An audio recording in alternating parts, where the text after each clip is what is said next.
네, 안녕하십니까. 이 시간에는 제 9번째 강의가 되겠습니다. 가나안 땅을 통해서 계시된 천국운동, 그 중에 9번째인 창세기의 내용의 정리를 중심으로 해서 가나안 땅에 대한 언약을 이루시는 하나님에 대해서 생각을 해 보겠습니다. 먼저 여러분이 가지고 있는 교재는 88페이지를 보십시다. 창세기의 내용 정리가 나옵니다.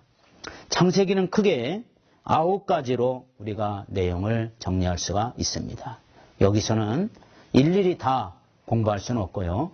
우리가 창세기에는 어떤 내용들이 있는지를 다시 한번 체크해 보도록 그렇게 하겠습니다. 첫 번째는 창세기 1장과 2장은 천지창조가 나옵니다. 하나님께서 이 땅에 말씀으로 천지를 창조하시는 그런 내용이죠.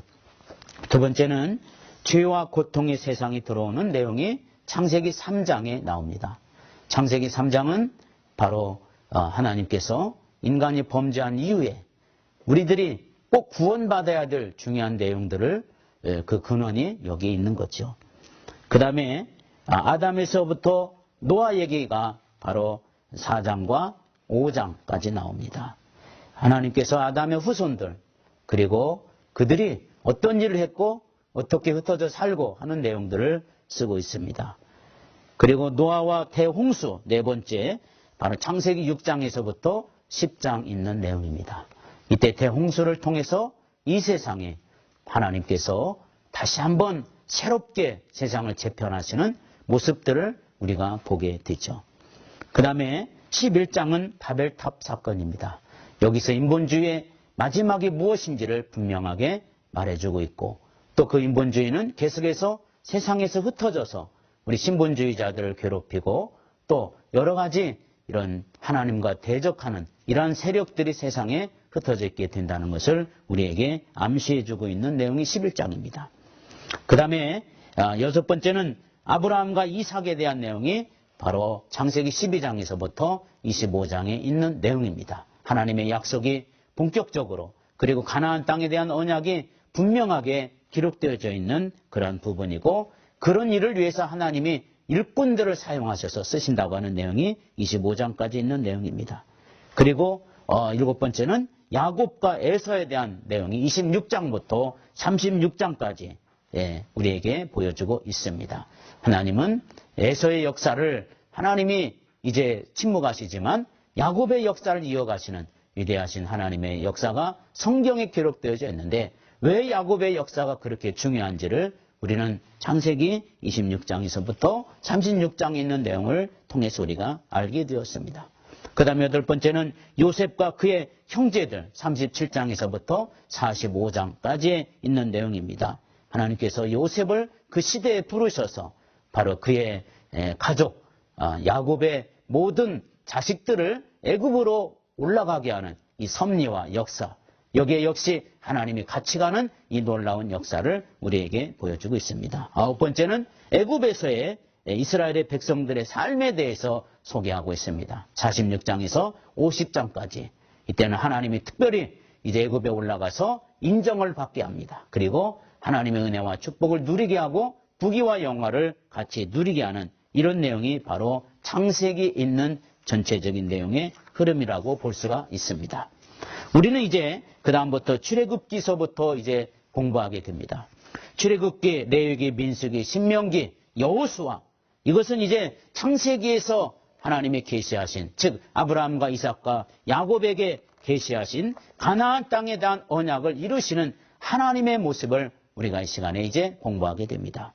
특별히 창세기 15장 아브라함과 하나님이 맺은 언약의 내용이 8가지라고 그랬습니다. 첫 번째는 이방에서 객이 될 것이고 그 나라를 섬기게 될 것이고 세 번째는 400년 동안 종이 될 것이고 네 번째는 자손들의 괴로움을 당하고 다섯 번째는 그 나라를 징벌하시고 여섯 번째는 큰 재물을 가지고 나올 것이며 일곱 번째는 아브라함이 죽고 여덟 번째는 바로 아모리 족속 즉 가나안 땅의 죄악이 가득 차게 되면 하나님이 다시 오게 하고 백성들을 그 땅으로 다시 보내게 해주실 것을 약속하신 말씀드립니다. 이 같은 약속, 이 같은 하나님의 언약의 내용이 어떻게 신실하게 이루어져 가는지를 기록해 놓은 이 증거의 말씀이 바로 이제부터 공부할 모세오경 중에 출애굽기, 레위기, 민수기, 신명기 그리고 여호수아까지 우리에게는 하나님의 말씀이 주어지는 겁니다.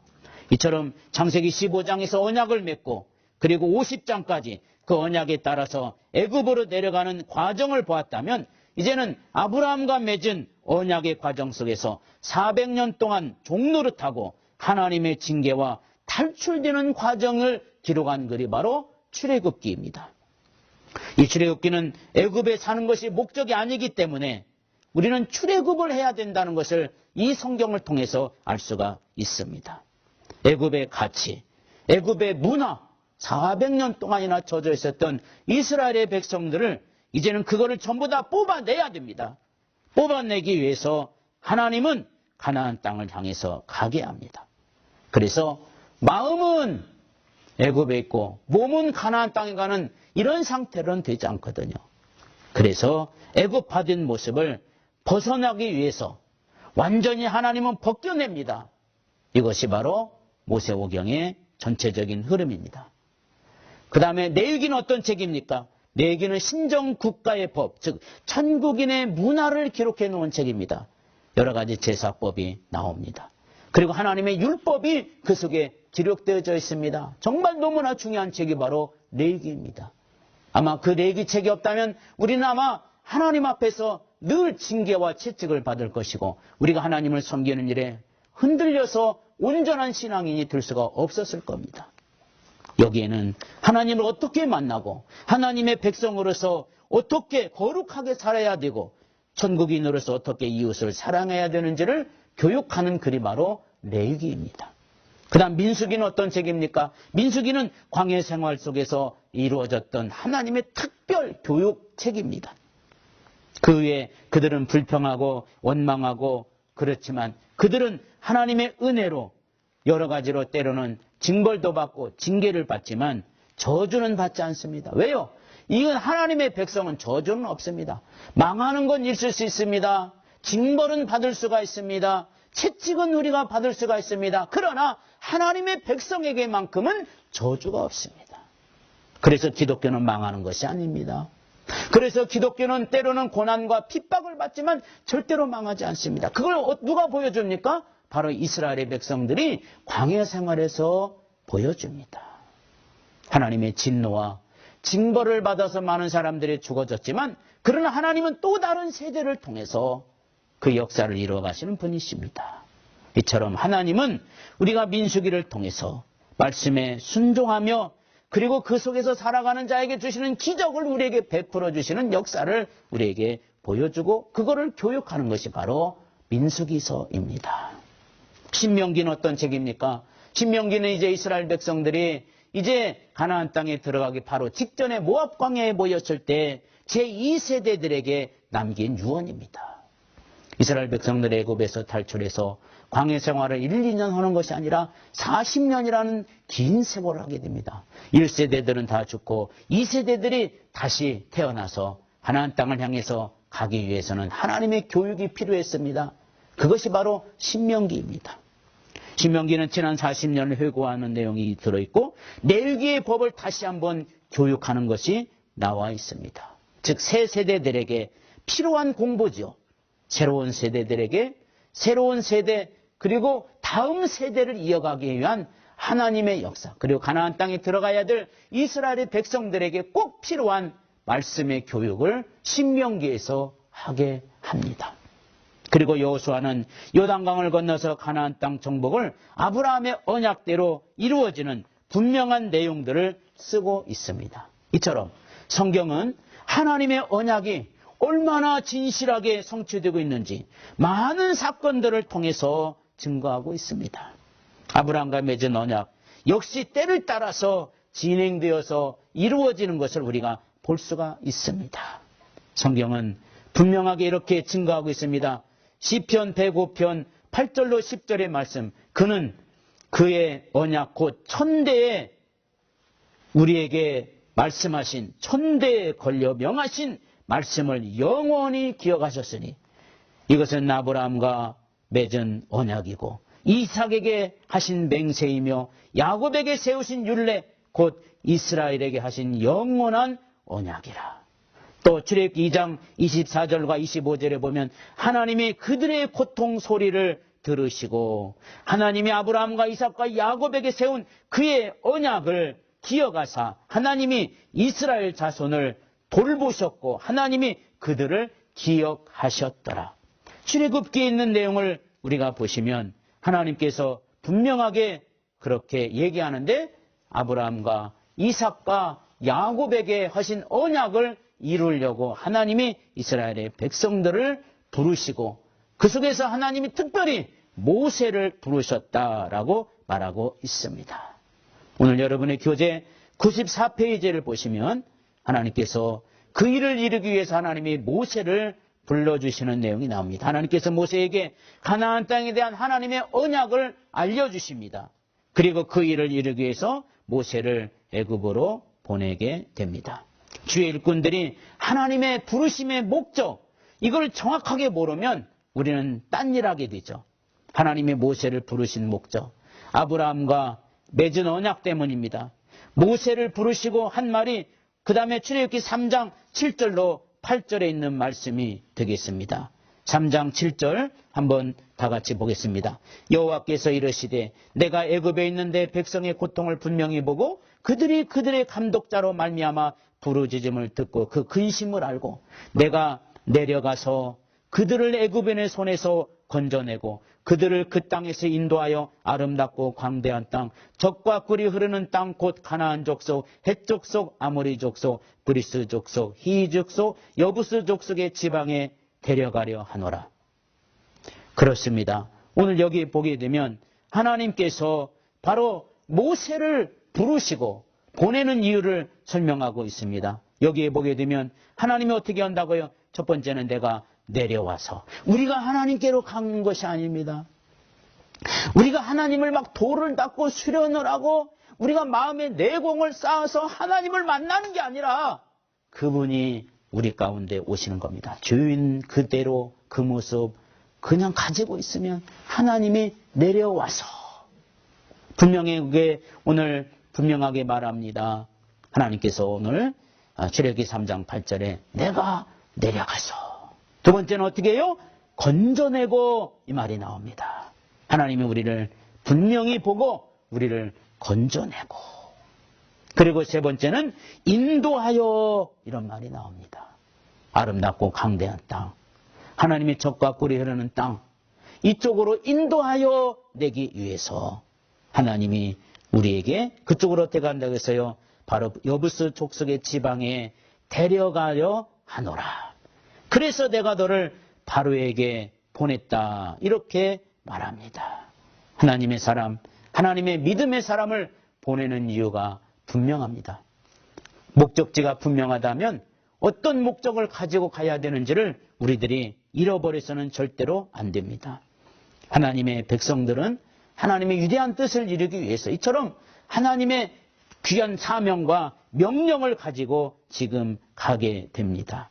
특별히 출애굽기 6장에 보시면 6장에는 하나님께서 모세를 통해서 다시 부르시는, 두 번째 모세를 부르시는 내용이 나옵니다. 2절에 보면 6장 2절에 하나님이 모세에게 말씀하여 이르시되 나는 여호와니라.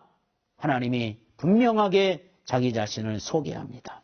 내가 아브라함과 이삭과 야곱에게 전능의 하나님으로 나타났으나 나의 이름을 여호와로는 그들에게 알리지 아니하였고 가나안 땅 곧 그들이 거류하는 땅을 그들에게 주기로 그들과 언약했으니 이제 애굽 사람이 종으로 삼은 이스라엘 자손의 신음소리를 내가 듣고 나의 언약을 기억하노라. 그러므로 이스라엘 자손에게 말하라. 나는 여호와라. 내가 애굽 사람의 무거운 짐 밑에서 너희를 빼내며 그들의 노역에서 너희를 건지며 편팔과 여러 큰 심판들로서 너희를 속량하여 너희를 내 백성으로 삼고 나는 너희의 하나님이 되리니 나는 애굽 사람의 무거운 짐 밑에서 너희를 빼낸 너희 하나님 여호와인 줄 너희가 알지라. 내가 아브라함과 이삭과 야곱에게 주기로 맹세한 땅으로 너희를 인도하고 그 땅을 너희에게 주어 기업을 삼게 하리라. 그래서 모세를 보내는 겁니다. 모세는 지금 하나님께서 이 땅에 오게 하시고 이 땅에 하나님이 애굽 땅에 살게 하신 것을 알게 하시고 그리고 이제 모세를 하나님께서 보내는 겁니다. 이스라엘 백성들을 향해서 보냅니다. 해방시켜 주려고 보낸다는 겁니다. 이제 모세는 그때 사실 애굽 땅에 있는 것이 아니라 미디안 광야로 원래 젊은 나이에 도망갔습니다. 그가 나이 40살이 되었을 때 그는 애굽 사람을 쳐 죽입니다. 살인죄까지 집니다. 애굽의 왕자로 양자로 키워졌고 성장되었지만 결국은 이 모세는 애굽으로 돌아갈 생각을 하지 않고 미디안 광야에서 거기서 그냥 결혼하고 그냥 잘 살고 있었습니다. 양치면서. 그런데 하나님이 떨기나무 불꽃 가운데 나타나서 아브라함과 이삭과 야곱의 약속을 이제는 너를 통해서 해야 되겠다. 네가 이제 해야 되겠다. 이미 믿음의 선배들 조상들은 다 죽어 없어졌으나 그 약속의 말씀은 이제는 이루어야 되겠는데 네가 그 일을 좀 해줘야 돼. 모세는 생각했습니다. 사실 애굽은 다시는 생각하기 싫은 동네입니다. 사실 그쪽을 향해서 쳐다도 보기 싫습니다. 사실 애굽을 향해서는 오줌도 싸기 싫은 사람이 바로 모세입니다. 그쪽은 아주 지겨운 땅입니다.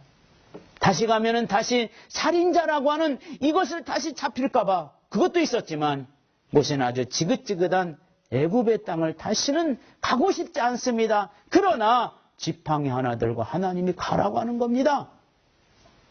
지팡이를 가지고 가는데 이 지팡이가 땅에다 놓으니까 뱀이 되고 다시 잡으니까 다시 지팡이가 되는 기적을 줍니다. 나일강에 피를 만드는 지팡이가 됩니다. 하나님이 능력의 도구로 사용하시는 겁니다. 다시는 인간적인 생각, 세상적인 생각, 내가 다시는 그 땅에 가지 아니하리라, 다시는 내가 그곳에 가지 아니하리라 했지만 하나님이 가게 하는 겁니다. 왜요? 그는 사명자로 갑니다. 이제는 그는 하나님의 명령을 받은 위대한 사명자로 이제 가야 됩니다.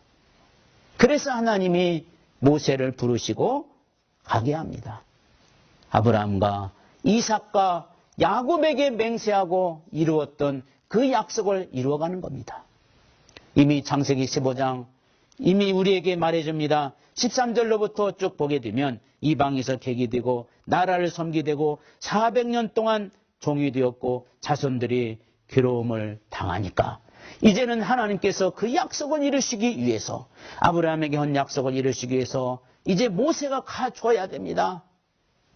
그래서 모세는 사실은 5번이나 하나님의 말씀을 거역한 적이 있었습니다. 모세가 5번이나 거역하는데 바로 출애굽기 3장 11절에 보면 모세가 제일 첫 번째 거역합니다. 모세가 하나님께 이르되 내가 누구이기에 바로에게 가며 이스라엘 자손을 애굽에서 인도하여 내리이까. 그는 거절합니다. 나는 가기 싫습니다. 내가 누굽니까? 나는 다 도저히 그 땅에 가기 싫습니다. 그때 하나님이 이렇게 대답합니다. 출애굽기 3장 12절에 하나님이 이르시되 내가 반드시 너와 함께 있으리라. 내가 그 백성을 애굽에서 인도해 낸 후에 너희가 이 산에서 하나님을 섬기리니 이것이 내가 너를 보낸 증거니라. 내가 반드시 너와 함께 하겠다 말합니다. 그리고 12절에 또 모세가 2번째 거역을 합니다. 모세가 하나님께 아뢰되 내가 이스라엘 자손에게 가서 이르기를 너희의 조상의 하나님이 나를 너희에게 보내셨다고 하면 그들이 내게 묻기를 그의 이름이 무엇이야 하니. 그 이름이 뭐요? 무슨 이름이야? 여호와가 뭐요? 이렇게 하리니 그때 내가 뭐라고 그들에게 말하리까? 아마 400년 전에는 정말 하나님을 섬기던 후손들이 애굽의 문화와 애굽의 풍습과 애굽의 사상이 되다 보니까 여호와가 뭔지를 다 잃어버렸던 겁니다. 그래서 여호와가 나를 보내셨다 그러면 여호와가 누구간데 내가 어떻게 얘기할 수 있습니까? 나는 모릅니다 하는데 그때 하나님이 또 대답을 해주십니다. 14절에 보면 이렇게 답변을 합니다. 하나님이 모세에게 이르시되 나는 스스로 있는 자니라. 하나님은 누구에게 낳지도 않으신 분입니다. 하나님은 누구에게 창조된 분도 아닙니다. 하나님이라고 그러면 신이라고 그러면서 누구에게 낳은 아들 누구를 통해서 낳은 사람이다 하면은 이거는 사람이지 신이 될 수 없어요. 신은 스스로 있는 분이에요. 스스로 있는 자다. 이 뜻이 바로 여호와라는 뜻입니다. 여호와라는 뜻은 바로 스스로 있는 자니라 이런 뜻입니다. 그래, 하나님께서 모세에 너가 그렇게 나에 대해서 알려주려면 스스로 있는 자니라 이렇게 말하라는 겁니다. 16절에 보면 너는 가서 이스라엘의 장로들을 모아놓고 그들에게 이르기를 여호와 너의 조상의 하나님 곧 아브라함과 이삭과 야곱의 하나님이 내게 나타나 이르시되 내가 너희를 돌보아 너희가 애굽에서 당한 일을 확실히 보았노라. 장로들이 있었던 것 같습니다. 백성의 두령이요 지도자요. 그래서 이들은 하나님을 알기에 이들에게 아브라함과 이삭과 야곱의 약속을 이제 이루려 하려고 나를 보냈다. 이렇게 말하라고 하는 겁니다. 그래도 모세는 별로 탐탁지 않게 여깁니다. 4장이 넘어가시면 4장 1절에 모세가 대답하여 이르되 그러나 그들이 나를 믿지 아니하며 내 말을 듣지 아니하고 이르기를 여호와께서 내게 나타나지 아니하셨다 하리이다. 사명 가진 자가 이것을 이루기 위해서 사상화되고 그것을 내가 하나님의 가치관을 삼기 위해서는 이처럼 때로는 이렇게 우리가 변명도 하고 하기 싫어하기도 하고 그러지 않습니까? 그러나 하나님은 지속적으로 2절, 4장 2절에 또 하나님이 그에게 대답 이렇게 합니다. 여호와께서 그에게 이르시되 내 손에 있는 것이 무엇이냐? 그가 이르되 지팡이니이다. 말을 듣지 않으면 어떠해야 할까요? 사람들이 하나님이 나를 보내셨다고 얘기하면 사람들이 말을 듣지 않아줄 텐데 그러면 내가 어떻게 하면 좋겠습니까? 그럴 때 이렇게 하라는 겁니다. 너 가지고 있는 지팡이 있지 않느냐? 지팡이 가지고 하나님이 살아있음을 보여주라고 하는 겁니다. 정말 쓸모없는 지팡이였던 것 같습니다. 그러나 이 지팡이가 하나님을 나타내는 능력의 도구가 되겠다고 하는 위대한 하나님의 역사를 우리에게 보여주고 있습니다. 여러분, 그러나 하나님께서는 계속해서 모세가 거절해도 모세가 가야 될 사람이 이 사람은 그래서 하나님이 계속해서 말해주는 4장 10절에도 또 모세가 여호와께 아뢰니다. 오 주여 나는 본래 말을 잘 하지 못하는 자. 이제는 이제 변명할 게 없으니까 난 말을 잘 못해요. 나는 다른 건 다 잘할 수 있는데 내가 이 말이 좀 시원찮습니다. 이럽니다. 그러니까 11절에 하나님이 이렇게 대답하죠. 여호와께서 그에게 이르시되 누가 사람의 입을 지었느냐? 누가 말 못하는 자냐? 못 듣는 자냐? 눈 밝은 자나 맹인이 되게 하셨느니라? 나 여호와가 아니냐? 말 못한다고 걱정하지 말아라. 내가 너의 입술 가운데 있겠다. 이런 거예요. 변명도 핑계도 많습니다. 왜 그러냐면 이해가 됩니다. 옛날에 애굽과 이건 살인자로서 거기서 도망온 사람이요. 쫓겨온 사람 아닙니까? 다시는 애굽에 가기 싫은 지금 이 모세의 마음을 우리가 지금 알 수가 있습니다. 변명할 게 없으니까 나 말 못한다고까지 나옵니다. 뿐만 아닙니다. 4장 13절에 보면 결론적으로 모세가 이르되 주여 보낼 만한 자를 보내소서. 5번째 하나님 앞에 거절하는 내용입니다. 그때 14절에 이렇게 말합니다. 여호와께서 모세를 향하여 노하여 이르시되 네 사람 내 형 아론이 있지 아니하느냐? 같이 가라. 하나님은요 아무리 우리가 변명을 하고 핑계해도 하나님이 이길 수 없어요. 어떻게 하나님은 이겨먹을 수? 우리가 야곱이라면 몰라도 하나님은 지금 계속해서 네가 가야 돼. 네가 이거 해야 된다. 네 사명이야 이거. 그러니까 보낼 만한 바를 보내셔서 그러니까 이 자기 형 아론을 같이 보내셔서 하나님의 뜻을 이뤄가게 하시는 내용을 보게 됩니다. 그래서 모세가 결정을 합니다. 그래, 하나님의 사명을 가지고 이제 가게 됩니다. 갔는데 길이 확 열렸습니까? 아닙니다. 하나님께서 여러 가지 어려운 모양으로 모세에게 어려움을 줍니다. 고통을 줍니다. 바로 왕이 그냥 애따 데리고 가거라 이런 게 아닙니다. 괴로움을 당한 이스라엘 백성들의 마음을 대변하듯이 그때 당시 상황이 참으로 바로 왕이 이스라엘 백성들을 무시하고 이스라엘 백성들을 완전히 아래로 보았기 때문에 그렇게 된 겁니다. 다음 시간에는 바로 이들에게 하나님의 말씀에 불순종해서 당했던 재앙들을 생각해 보겠습니다. 감사합니다.